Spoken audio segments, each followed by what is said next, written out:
श्री स्वामी समर्थ, जय जय स्वामी समर्थ। स्वामींचं नाव घेऊन मी आजच्या ह्या नवीन व्हिडिओला सुरुवात करते। पितृपक्षातील 15 दिवस हिंदू धर्मात खूप महत्त्वाचे मानले जातात। या काळात आपले पूर्वज पितृलोकातून पृथ्वीवर येतात असे मानले जाते। पितृपक्षात पितर आणि पूर्वजांच्या आत्म्याच्या शांती व तृप्तीसाठी श्राद्ध, पिंडदान व तर्पण असे धार्मिक विधी केले जातात।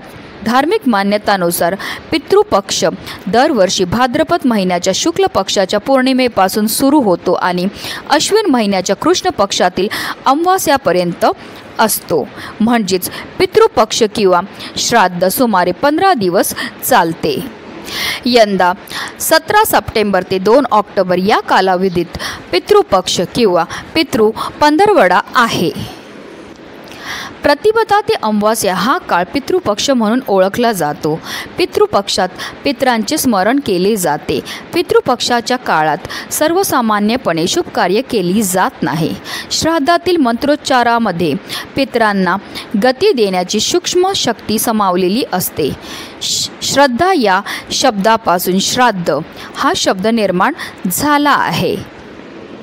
इहलोक सोडून गेलेल्या आपल्या वाडवडिलांना आपल्यासाठी जे काही केले त्यांची परतफेड करणे अशक्य असते।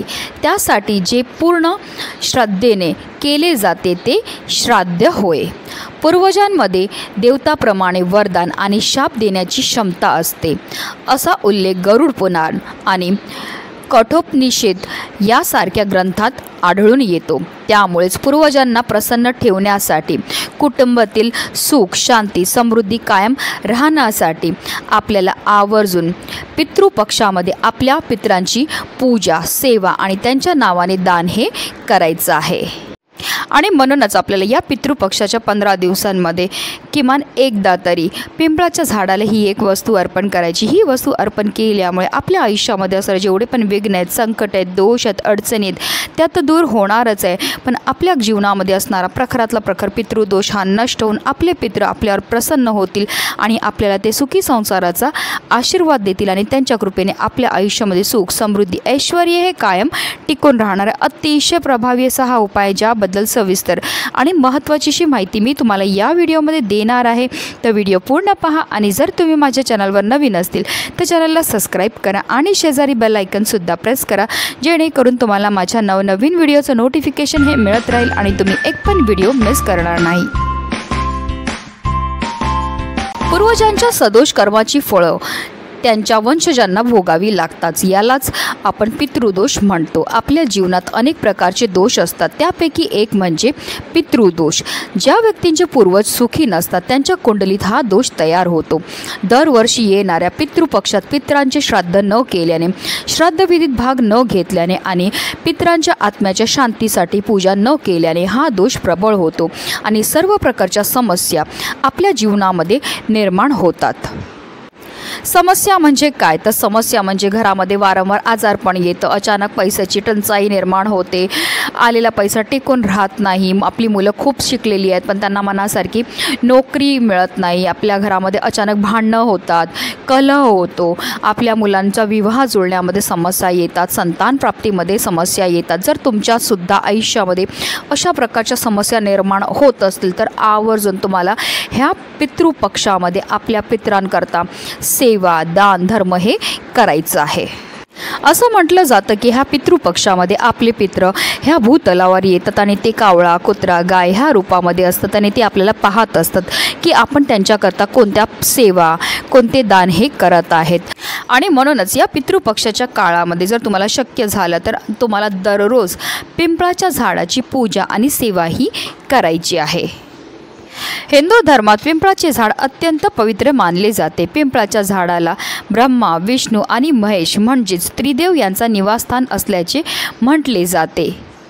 पिंपळाच्या झाडाच्या मुळाशी भगवान विष्णू वास करतात, भगवान शंकर झाडाच्या देठात आणि ब्रह्माजी कपाळावर वास करतात असे म्हटले जाते।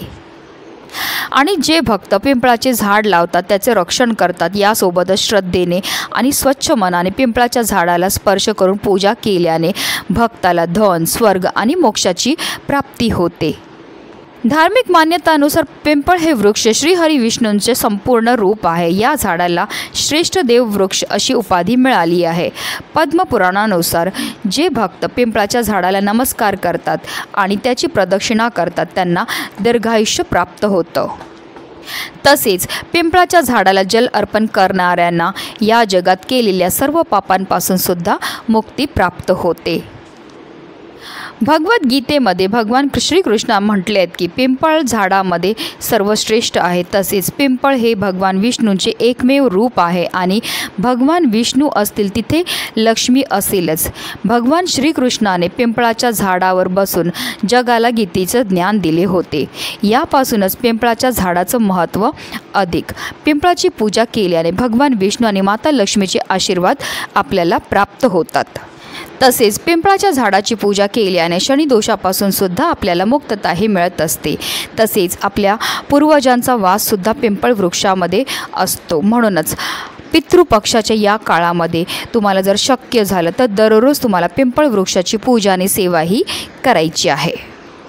तर ह्या उपायाकरता आपल्याला एक तांब्याभर पाणी घ्यायचं। त्या पाण्यामध्ये आपल्याला थोडेसे काळे तीळ टाकायचे आहेत, कारण काळे तीळ हे आपल्या पितरांना समर्पित असतात। तसेच आपल्याला एक चमचाभर गाईचं कच्चं दूधसुद्धा टाकायचं। असं हे जल घेऊन जायचं आपल्याला पिंपळ वृक्षाजवळ। पिंपळ वृक्षाजवळ गेल्यावर सर्वप्रथम हे जल जे आहे ते आपल्याला एक धारेने पिंपळ वृक्षाच्या मुळांना अर्पण करायचं आहे। जल अर्पण करताना आपल्याला निरंतर ओम पितृदेवाय नमः, ओम पितृदेवाय नमः या मंत्राचा जप हा करायचा आहे।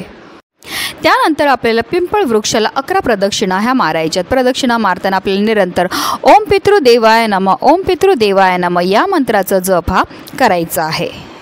त्यानंतर आपल्याला पिंपळ वृक्षाला आपल्या उजव्या हाताने स्पर्श करायचा आहे आणि स्पर्श करून जर तुम्हाला तुमच्या पितरांचं नाव माहिती असेल तर नाव म्हणा, नाही तर तुम्ही ओम पितृदेवाय नमः या मंत्राचा जप करायचा आणि म्हणायचं आपल्या पितरांना की आपल्या आयुष्यामध्ये असणारे जे दुःख आहेत, संकट आहेत, विघ्न आहेत, दोष आहेत, दारिद्र्य ते दूर करण्याकरता मनोभावे प्रार्थनाही करायची आहे। त्याचबरोबर आपल्याला दररोज पितृपक्षामध्ये संध्याकाळी पिंपळाच्या झाडाखाली एक दिवासुद्धा प्रज्वलित करायचा आहे। अशा रीतीने आपल्याला हा उपाय जो आहे तो पितृपक्षाची या 15 दिवसामध्ये जर तुम्हाला शक्य झालं तर दररोज करायचा। तर काही कारणास्तव तुम्हाला दररोज करणं शक्य झालं नाही तर या 15 दिवसाच्या कालावधीमध्ये तुम्हाला किमान एकदा तरी नक्की करायचं। हा उपाय केल्यामुळे आपले पित्र आपल्याला प्रसन्न होतात आणि ते आपल्याला भरभरून आशीर्वाद देतात आणि त्यांच्या कृपेने आपल्या आयुष्यामध्ये असणारे जे संकट आहेत, विघ्न आहेत, दोष आहेत, दारिद्र्य आहे हे नष्ट होऊन आपल्या संपूर्ण कुटुंबाची भरभरून अशी प्रगती होत असते। म्हणूनच व्हिडिओ जास्तीत जास्त लोकांपर्यंत शेअर करा जेणेकरून प्रत्येकाच्या आयुष्याचं कल्याण हो हीच मनामध्ये इच्छा। श्री स्वामी समर्थ। जय जय स्वामी समर्थ।